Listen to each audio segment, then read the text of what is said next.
Alright, so what's going on, everybody? What's up, FOMO Nation? Just wanted to show you, I know it's sideways maybe right now, and how it's recording it, so I'm putting off IG, but it'll go back long screen in a second. So, had a conversation with somebody this morning, and they were like, I don't see why we just don't, bail on them and just pull the federal authorities out. Not because they're with the side of the protesters, because they feel like it's not doing any good. We deployed federal assets there. They're trying to rock these people, shock and awe them into going home, and it's not working. They keep coming back out. So at this point, is it counterproductive? Should we just let them burn their own city down? The mayor last night was escorted to the front of the lines, if you will. I mean, that's what I saw. Of course, she's not going to turn it.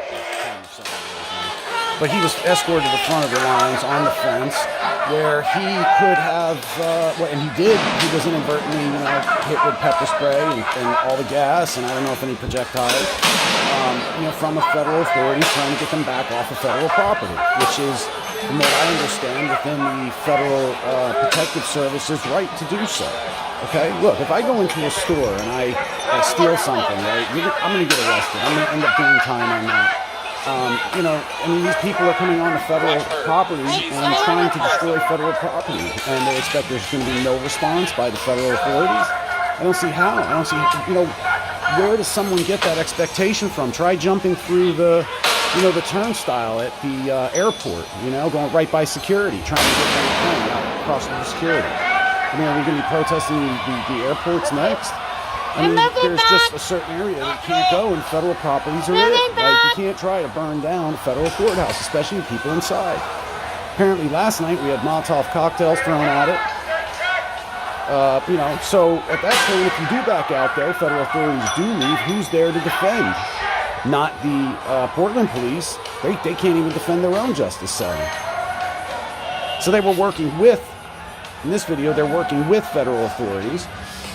It's the Portland PD, working with federal authorities to try and quell some of the violence. If they say violence, one side says they're not being violent, the other side says that they're responding to violence. I'll let the video dictate that. I have an opinion, but in the sake of trying to be independent journalism here, in the sake of independent journalism, I'm not going to start making an opinion stating that,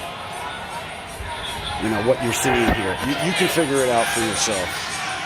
And if you need more evidence, just keep watching. And that's what I do. Look, there's so many different angles, so many different viewpoints that are being streamed through this thing that you have enough information where it's not just CNN or Fox News, one or the other, trying to tell you what to think, right? You're not being brainwashed necessarily because you have other vantage points. Now, granted, a lot of these streamers they do have their own ideology, and a lot of them are inside. They're siding up with the protesters. I don't know if it's for, out of fear of reprisal.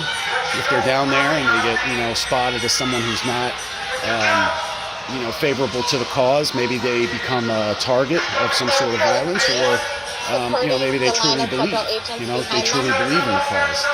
I don't see too many people out there with cameras supporting the feds and what they're doing. Okay?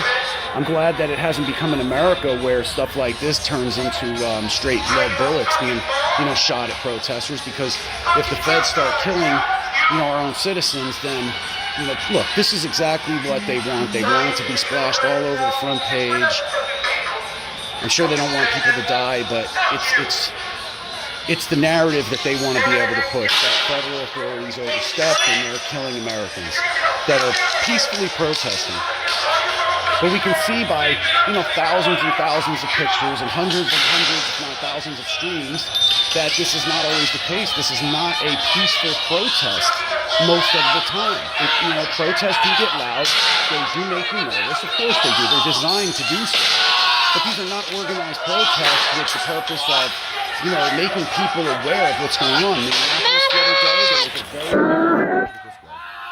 There was a very controlled protest in Minneapolis the other day where you actually had marshals, not U.S. marshals, but marshals like MCs. I don't know if that's marshal ceremony, but you know what I'm saying. They actually championed the ceremony, and these people were dressed together, and they surrounded the protest, and they walked with the protest, and they made sure that the protest stayed together, and they made sure that no outside forces got involved. They also took care of security problems and any kind of medical issues. They found a syringe in the street, So lovely, isn't it? Where was this again? I think it was Minneapolis, yeah. So they found syringe in the streets of Minneapolis, just in the suburbs too. But anyway, that's another conversation. You know, that was organized. This is a very, well, it is organized. It's organized to be unorganized or disorganized. Okay? If you saw what led up to this, you know, that's when you have to make your decision, where the feds provoked into coming out, where they provoked into this type of response. There's been plenty of video that shows agitators agitating, and then federal authorities and local police actually responding through the use of gas and projectiles, you know, different crowd control munitions. And that's it. If you want to check her out, it's Augustina Elizabeth on Instagram. Just wanted to give you guys a little look at that, all right? Until next time, iFOMOhard. Let me know what you think in the comments. Like and subscribe. Peace.